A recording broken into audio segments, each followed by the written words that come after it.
नमस्कार। आज हम एक बहुत ही पुरानी और दिलचस्प कहानी की गहराइयों में उतरने वाले हैं। राजा ययाति की कथा। जी हाँ। और ये कहानी हमें महाभारत के आदि पर्व में मिलती है। और ये सिर्फ एक कहानी नहीं, इसमें जीवन के कई रंग हैं। बिल्कुल। हमारे पास जो जानकारी है वो मुख्यतः ययाति, भोग और वैराग्य की खोज नाम के पाठ के हिस्सों पर आधारित है। और देखिए, हमारा मकसद सिर्फ कहानी दोहराना नहीं है। हम कोशिश करेंगे कि इसके अलग अलग पहलुओं को समझें। जैसे कैसे अहम टकराव पैदा करता है, इच्छाएं कैसे श्राप बन जाती हैं, और ये जो भोग की लालसा है, हाँ, वो कभी ना खत्म होने वाली प्यास। और फिर कैसे इन सब से निकलकर ज्ञान मिलता है। बिल्कुल। कहानी के केंद्र में वैसे तो कई पात्र हैं, पर 3 मुख्य हैं। शुक्राचार्य की बेटी देवयानी, जो असुरों के गुरु थे, फिर है असुर राजा वृषपर्वा की बेटी शर्मिष्ठा, और जाहिर है राजा ययाति। तो चलिए फिर शुरू करते हैं कहानी के उस मोड़ से जहां 2 स्त्रियों के बीच एक झगड़ा होता है और वहीं से पूरी कहानी चल पड़ती है। हाँ, तो पहले इन 2 स्त्रियों को थोड़ा समझ लें। एक तरफ देवयानी, गुरु शुक्राचार्य की बेटी, बुद्धिमान, तेजस्वी, इसमें कोई शक नहीं, लेकिन अभिमानी भी, अपने कुल को लेकर, अपने पिता के पद को लेकर। बिल्कुल। उनमें वो गर्व था। और दूसरी तरफ शर्मिष्ठा, वो दानव राजा वृषपर्वा की बेटी थी, राजकुमारी। तो उनमें भी एक राजकुमारी वाला स्वाभिमान था। समझ गया।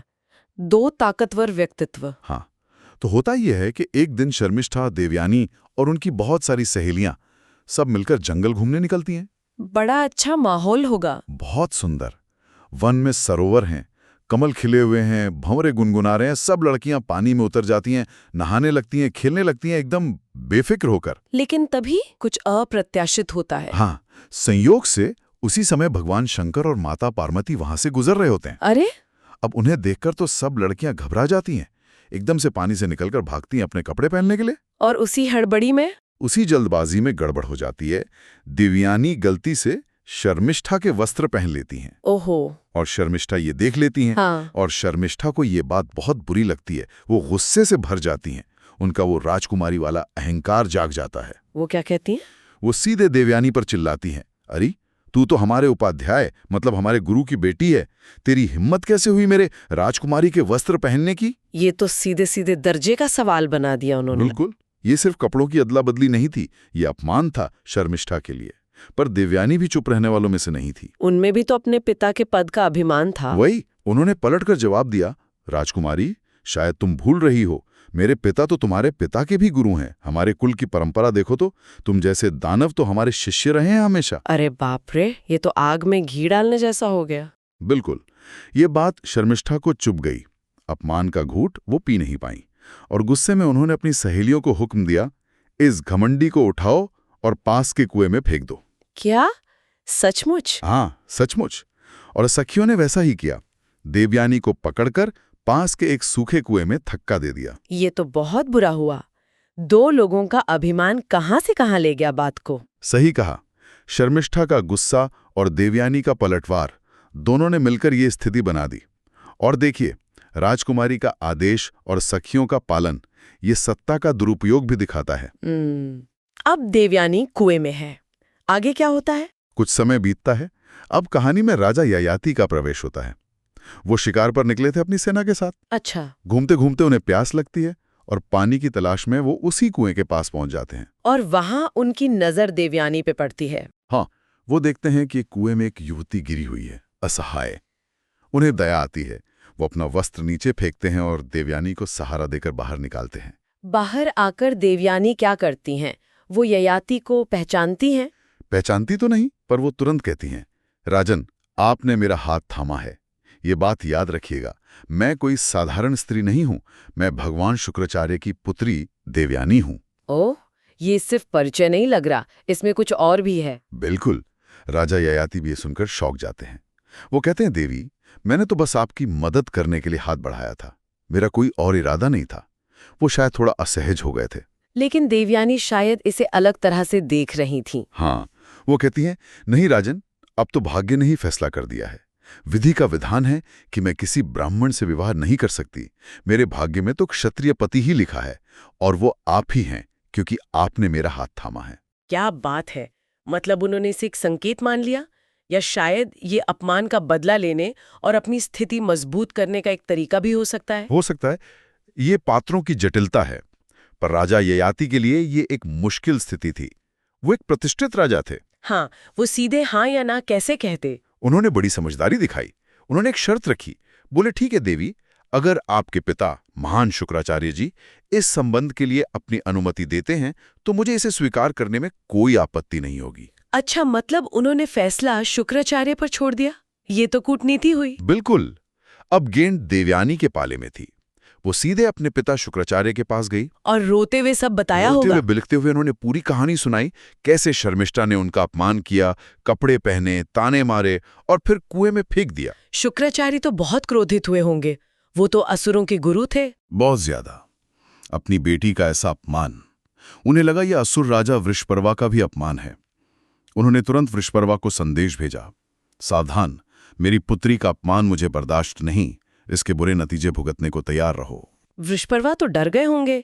शुक्राचार्य का श्राप मतलब सर्वनाश। बिल्कुल। उनके तो होश उड़ गए। वो भागे भागे शुक्राचार्य के पास पहुंचे, हाथ जोड़कर गिड़गिड़ाने लगे, भगवान शांत हो जाइए, कृपा कीजिए, आपकी पुत्री जो चाहेंगी वही होगा, मैं उनकी हर शर्त मानने को तैयार हूं। अब शक्ति देवयानी के हाथ में थी, अपने अपमान का बदला लेने का मौका। और उन्होंने जो शर्त रखी वो बहुत बहुत कठोर थी। वो बोली, मेरी बस एक ही शर्त है, मैं जिस राजा से विवाह करूंगी यानी ययाति से, शर्मिष्ठा को उनकी दासी बनकर हमेशा मेरे साथ मेरी सेवा में रहना होगा।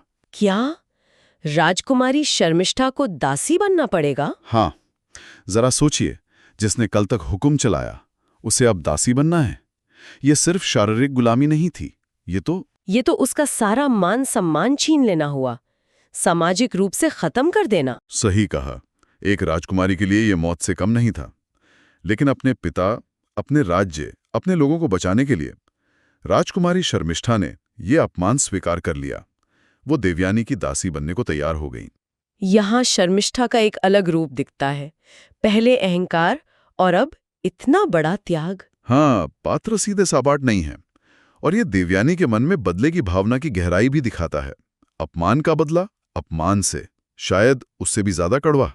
खैर, तो शर्त मान ली गई, शुक्राचार्य ने अनुमति दी और राजा ययाति का विवाह देवयानी से हो गया। शुक्राचार्य ने आशीर्वाद दिया और जैसा तय हुआ था, शर्मिष्ठा अब दासी के रूप में देवयानी के साथ ययाति के महल आ गई।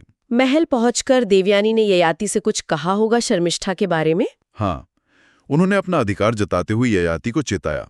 कहा, महाराज, एक बात ध्यान रखिएगा, ये दासी शर्मिष्ठा कभी आपके शयन कक्ष के पास भी नहीं दिखनी चाहिए, इससे हमेशा दूरी बनाए रखिएगा।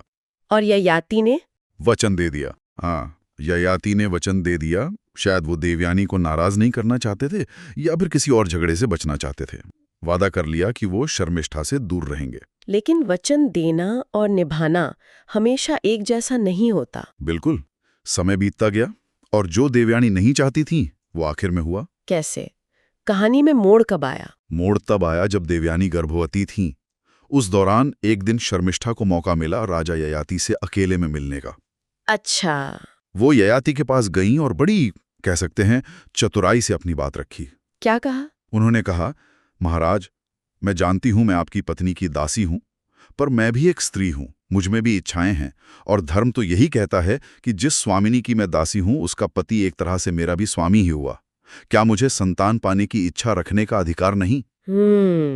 ये तो भावनात्मक अपील भी थी और धर्म का हवाला भी। हाँ, और शायद शर्मिष्ठा का रूप, उनकी बातें या एकांत का वो पल, राजा ययाति अपना वचन भूल गए। उन्होंने देवयानी को दिया वादा तोड़ दिया और शर्मिष्ठा के साथ संबंध स्थापित कर लिया।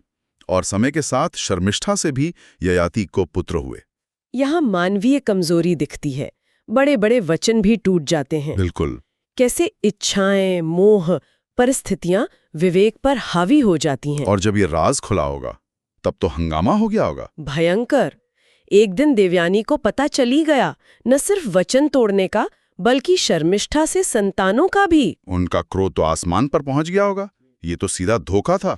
धोखा भी और अपमान भी। उन्हें लगा ययाति ने उनका घोर अपमान किया है। वो फिर अपने पिता शुक्राचार्य के पास पहुंची। फिर से हाँ, और इस बार तो मामला और गंभीर था। हाँ, रोते हुए गुस्से में उन्होंने ययाति के इस विश्वासघात की पूरी कहानी कह सुनाई। इस बार शुक्राचार्य का गुस्सा किस पर उतरा? सारा गुस्सा राजा ययाति पर। उन्हें लगा ययाति ने उनकी बेटी के साथ छल किया है, धर्म के विरुद्ध काम किया है। वो गरज उठे, अरे इस ययाति ने मेरी पुत्री का अपमान किया, उसके विश्वास को तोड़ा, इसने अधर्म किया है। जा, मैं श्राप देता हूं कि इसका यौवन, इसकी जवानी अभी इसी पल नष्ट हो जाए, इसे बुढ़ापा घेर ले। श्राप दे दिया? हाँ, हाथ में जल लेकर मंत्र पढ़ा और श्राप दे दिया। और कहते हैं श्राप का असर तुरंत हुआ। मतलब उसी क्षण वो शक्तिशाली युवा राजा ययाति पल भर में एक बूढ़े कमजोर इंसान बन गए। शरीर पर झुर्रियां, ताकत खत्म, इंद्रियां ढीली पड़ गईं। ये तो भयानक था। ययाति ने क्या किया फिर? वो तो बुरी तरह घबरा गए। सब कुछ एक पल में छिन गया, यौवन, शक्ति। वो तुरंत शुक्राचार्य के पैरों में गिर पड़े, गिड़गिड़ाने लगे। क्या कहा उन्होंने? माफी मांगी? माफी तो मांगी, पर साथ में ये भी कहा, गुरुदेव दया करें, मुझसे भूल हुई, मैंने आपकी बेटी को दुख दिया, पर ये श्राप वापस ले लीजिए। मेरी भोग की इच्छा वो भी शांत नहीं हुई है। मैं अभी संसार के सुखों से तृप्त नहीं हुआ हूं। मुझे मेरा यौवन लौटा दीजिए। मतलब श्राप मिलने पर भी पहली चिंता भोग की। मैं अब भी विषय भोगों से तृप्त नहीं हुआ हूं। ये वाक्य तो कहानी का सार लगता है। बिल्कुल, यही दिखाता है कि इच्छाएं कितनी गहरी होती हैं। खैर, शुक्राचार्य का गुस्सा थोड़ा कम हुआ, पर दिया हुआ श्राप तो वापस नहीं हो सकता था। तो कोई उपाय बताया उन्होंने? हाँ, एक रास्ता बताया। बोले, ठीक है ययाति, श्राप वापस नहीं होगा, पर अगर तुम्हारा कोई बेटा अपनी मर्जी से खुशी खुशी अपनी जवानी तुम्हें दे दे और तुम्हारा ये बुढ़ापा खुद ले ले, तो तुम फिर से जवान हो सकते हो। क्या? बेटा अपनी जवानी दे दे? ये तो और भी मुश्किल शर्त थी। बहुत बड़ी परीक्षा थी। अब सवाल ययाति के बेटों पर आ गया था। कौन अपनी जवानी देगा पिता के भोग के लिए? ययाति वापस महल गए होंगे। हाँ, उम्मीद लेकर वापस आए और अपने सभी बेटों को बुलाया, देवयानी के भी और शर्मिष्ठा के भी। सबसे पहले अपने सबसे बड़े बेटे यदु से पूछा। यदु देवयानी के पुत्र थे। हाँ। ययाति ने उनसे कहा, बेटा देखो, श्राप से मुझ पर यह बुढ़ापा आ गया है, पर मेरी भोग की इच्छा बाकी है। क्या तुम अपना यौवन मुझे देकर मेरा ये बुढ़ापा ले सकते हो? यदु ने क्या जवाब दिया? यदु का जवाब बहुत गहरा था। उन्होंने मना कर दिया। मना कर दिया? हाँ, लेकिन सिर्फ मना नहीं किया। उन्होंने कहा, नहीं पिताजी, मैं ये नहीं कर सकता, क्योंकि ये जो भोग की इच्छा है ना, ये आग जैसी है। इसे जितना भोगो ये उतनी बढ़ती है, बुझती नहीं। इसकी कोई हद नहीं है। इससे छुटकारा या सच्ची शांति तो तभी मिलती है जब इंसान भोग छोड़ दे, वैराग्य ले ले। वाह, मतलब यदु ने तो समाधान ही बता दिया। बिल्कुल, जो ययाति सुनना नहीं चाहते थे शायद। बिल्कुल। ये कहानी में भोग के रास्ते के खिलाफ पहली सीधी चुनौती थी। ययाति निराश हुए, लेकिन उन्होंने हार नहीं मानी होगी। नहीं, वो अपने दूसरे बेटों के पास गए, तुर्वश, फिर द्रुह्यु, फिर अनु। सबसे बारी बारी पूछा और सबने मना कर दिया। हाँ, सबने मना कर दिया। कोई भी अपनी जवानी छोड़कर पिता का बुढ़ापा लेने को तैयार नहीं हुआ। ययाति के लिए ये कितना बड़ा झटका होगा। बिल्कुल। अंत में उनकी नजर अपने सबसे छोटे बेटे पुरु पर पड़ी। पुरु शर्मिष्ठा के पुत्र थे। ययाति ने उनसे भी वही पूछा। और पुरु ने? पुरु का जवाब अलग था। वो अपने पिता की हालत देखकर शायद पिघल गए। उन्होंने हाथ जोड़कर कहा, पिताजी, ये शरीर तो आपका ही दिया हुआ है। आपकी इच्छा पूरी करना मेरा धर्म है। आप बिल्कुल चिंता न करें। आप मेरा यौवन ले लीजिए और अपना बुढ़ापा मुझे दे दीजिए। आपकी सेवा में ही मुझे खुशी मिलेगी। अरे, ये तो बहुत बड़ा त्याग था। असाधारण त्याग। पिता की भोग की इच्छा पूरी करने के लिए अपनी जवानी दे देना। पुरु ने पितृभक्ति दिखाई।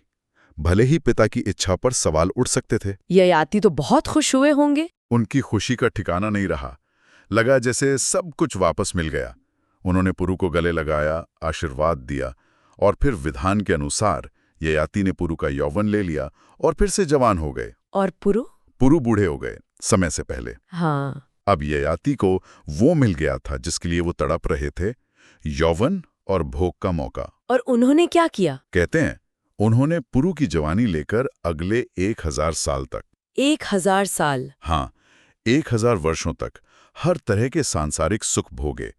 इंद्रियों के हर सुख का आनंद लिया, पूरी कोशिश की अपनी इच्छाओं को शांत करने की। लेकिन क्या वो शांत हुई? क्या उन्हें वो तृप्ति मिली जिसकी उन्हें तलाश थी? यही तो कहानी का असली सबक है। 1000 साल के लगातार भोग के बाद भी ययाति को संतोष नहीं मिला। नहीं मिला? नहीं, बल्कि उन्हें गहरी सच्चाई का एहसास हुआ, आत्मज्ञान हुआ। उन्हें समझ आया कि ये भोगों की प्यास ये कभी बुझती ही नहीं। ये एक दौड़ है जिसका कोई अंत नहीं। जितना इसमें पढ़ो उतना और पढ़ने का मन करता है। उन्होंने अपनी गलती का एहसास हुआ। हाँ, उन्हें खुद पर ग्लानि हुई। वो सोचने लगे, छी, मैंने ये क्या किया? अपने बेटे की जवानी लेकर 1000 साल तक सुख के पीछे भागता रहा, पर मिला क्या? कुछ नहीं। इच्छाएं शांत होने की जगह और बढ़ गईं। बस अब और नहीं, अब मैं ये सब छोड़ता हूं। ये था असली बदलाव का पल। बिल्कुल। हजारों साल के भोग ने वो सिखाया जो शायद यदु ने एक वाक्य में कहा था। भोग की निरर्थकता समझ आ गई। फिर उन्होंने क्या किया? उन्होंने तुरंत पुरु को बुलवाया। पुरु की जवानी उसे वापस लौटाई और अपना बुढ़ापा पूरी तरह स्वीकार करके वापस ले लिया। और पुरु को राजा बनाया? हाँ, पुरु के त्याग से वो बहुत प्रसन्न थे। उसे ही अपना उत्तराधिकारी बनाया, राजपाट सौंप दिया।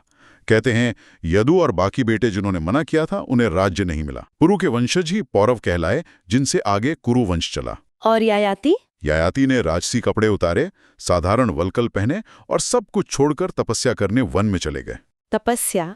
हाँ, घोर तपस्या। अपनी इंद्रियों को जीता, मन को साधा और गहरे आत्मचिंतन में लीन हो गए। और अंत में? अंत में उसी तप और वैराग्य से उन्हें आत्म साक्षात्कार हुआ, अपने असली स्वरूप का ज्ञान हुआ। वो जीवन मृत्यु भोग इच्छा के चक्कर से मुक्त हो गए और कहते हैं उन्हें परमात्मा वासुदेव के परम धाम की प्राप्ति हुई। वाह, क्या कहानी है! अभिमान से शुरू होकर अपमान, कामना, श्राप, फिर 1000 साल का भोग और अंत में वैराग्य और मुक्ति। बिल्कुल। अगर इस पूरी कहानी का निचोड़ देखें तो वो यही है कि बाहरी चीजें, ये दुनिया के सुख, इंद्रियों के भोग, इनसे कभी सच्ची स्थायी शांति नहीं मिलती। ये मृग तृष्णा जैसे हैं। दूर से लगते हैं कि प्यास बुझा देंगे, पर पास जाओ तो प्यास और बढ़ जाती है। असली शांति, असली सुख तो अंदर है, वैराग्य में, मतलब डिटैचमेंट में, आत्मसंयम में, खुद को जानने में। जैसा कि शायद अंत में कहा भी गया है, इंद्रियों को जीतना ही सच्ची विजय है। जो इसे समझ ले वही जीवन का ज्ञानी बनता है। बिल्कुल। ये कहानी हमें अपने ऊपर नियंत्रण रखने, अपनी इच्छाओं को समझने की प्रेरणा देती है और ये आज के समय में भी सोचने पर मजबूर करती है। हाँ, यही मैं सोच रही थी।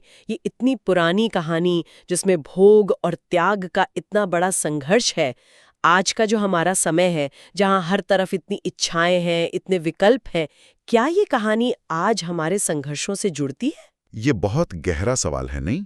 ये कहानी हमें सोचने पर मजबूर करती है कि हमारी प्राथमिकताएं क्या हैं, हम असल में जीवन में ढूंढ क्या रहे हैं। कहीं हम भी अनजाने में ययाति की तरह किसी मृग तृष्णा के पीछे तो नहीं भाग रहे। इसी गहरे सवाल के साथ आज की ये चर्चा यहीं रोकते हैं। उम्मीद है ययाति की कहानी के इन पहलुओं ने सोचने के लिए कुछ नया दिया होगा।